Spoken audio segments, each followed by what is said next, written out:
நான் காஞ்சிபுரத்திலே மாவட்ட வருவாய் அலுவலராக பணியாற்றிய பொழுது ஒரு நாள் அங்கே சம்பத் முதலியார் என்கின்ற நுகர்வோர் இயக்கத்தினுடைய ஒரு பிரதிநிதியாக விளங்கிய சம்பத் முதலியார் ஒரு குப்பியை கொண்டு வருகிறார், ஒரு பாட்டிலை கொண்டு வருகிறார், பெப்சி 7up பாட்டில், அதை கொண்டு வருகிறார், கொண்டு வந்து கொடுக்கிறார். ஐயா பாருங்கள், இது பெப்சியினுடைய தயாரிப்பு. பெப்சி எந்த அளவிற்கு விளம்பரம் செய்கிறார்கள், கோடி கோடியாக கொட்டி விளம்பரம் செய்கிறார்கள். ஆனால் அவர்களுடைய தயாரிப்பில் ஒரு அழுக்கு படலம் இருக்கிறது பாருங்கள். ஐயா, எப்படியாவது இதை நுகர்வோர் நீதிமன்றத்திற்கு கொடுத்து நீங்கள் அவர்களிடத்திலே அளித்து ஒரு 2000 ரூபாய் அபராதம் விதித்து விட்டால் இவர்களுக்கு தகுந்த பாடமாக இருக்கும், எப்படியாவது செய்யுங்கள் என்று சொன்னார். பேருந்து நிலையத்தில் ஆய்வு செய்தேன். ஆய்வு செய்து 2-3 குப்பிகளை நாங்கள் எடுத்தோம். அதிலேயும் அது போன்ற அழுக்கு படலம் இருந்தது. நம்முடைய கிண்டியிலே இருக்கக்கூடிய ஆய்வகத்துக்கு அனுப்பி ஆய்வு செய்ய சொன்னேன். 3 நாளில் ஆய்வறிக்கை வந்தது. நல்லவேளை இவர்களால் அங்கே லஞ்சம் கொடுக்க முடியவில்லை. அந்த ஆய்வறிக்கையிலே குறிப்பிட்டது this is not fit for human consumption என்று. உடனே நான் ஒரு அடிஷனல் டிஸ்ட்ரிக்ட் மேஜிஸ்ட்ரேட் என்கிற அடிப்படையில் நான் என்னுடைய விசாரணையை தொடங்கினேன். இறுதியாக அந்த நிறுவனத்திலே என்ன சொன்னார்கள், நாங்கள் இந்த குப்பிகளை எல்லாம் பாட்டில்களை எல்லாம் எங்களுடைய சரக்கு எல்லாம் போலி சரக்காக இருந்து அதை கொண்டு வந்து நாங்கள் கண்டுபிடித்து வைத்திருக்கிறோம், அதை எடுத்து நீங்கள் இப்படி சொல்லுகிறீர்கள் என்று வாதம் வைக்கிறார். எல்லாவற்றையும் கேட்டேன். பிறகு மாவட்ட காவல் கண்காணிப்பாளருக்கு செய்தி அனுப்பினேன். ஏதாவது இந்த நிறுவனம் பெப்சி நிறுவனம் ஏதாவது போலி அந்த குளிர்பானங்களை பிடித்து அதற்காக நடவடிக்கை எடுக்க சொல்லி உங்களிடத்திலே புகார் அனுப்பி இருக்கிறதா என்று கேட்டேன். மாவட்ட காவல் கண்காணிப்பாளர் சொன்னார், அப்படி ஒரு புகாரை இதுவரைக்கும் பெப்சி அளிக்கவில்லையே என்று சொன்னார்.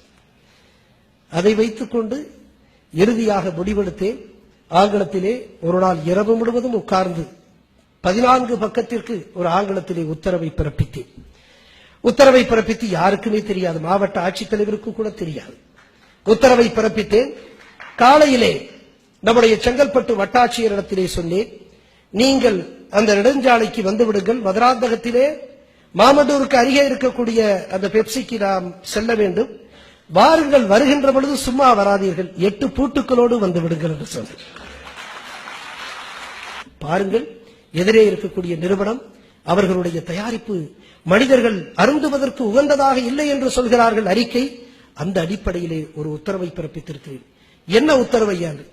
பூட்டு போட வேண்டும் என்று சொன்னேன். அவர் பயந்து வைத்தார். ஐயா ஐயா ஐயா கலெக்டர் கிட்ட கேட்டுக்கலாம். கலெக்டர் கிட்ட கேட்டா கதையெல்லாம் நடக்காது, நடக்காது, முடியாது, நிச்சயமா முடியாது. அவர் எப்படி அனுமதிப்பாரு? அதெல்லாம் நீங்க படிச்சிருங்க, உத்தரவு போட்டாச்சு, இனிமே நீங்க பின்வாங்கினீங்கன்னா சிக்கல். உள்ள போங்க, ஒரு காவல் ஆய்வாளரை கூட அனுப்புறேன், தாசில்தாரை கூட அனுப்புறேன், உள்ள போங்க, போயிட்டு உத்தரவை காண்பிச்சு பூட்டிட்டு வாங்க, பூட்டு இருக்கு, அரக்கெல்லாம் இருக்கு, எடுத்துட்டு போய் செய்யுங்க அப்படின்னு. இவர் போனார். 10 மணிக்கு போனார்.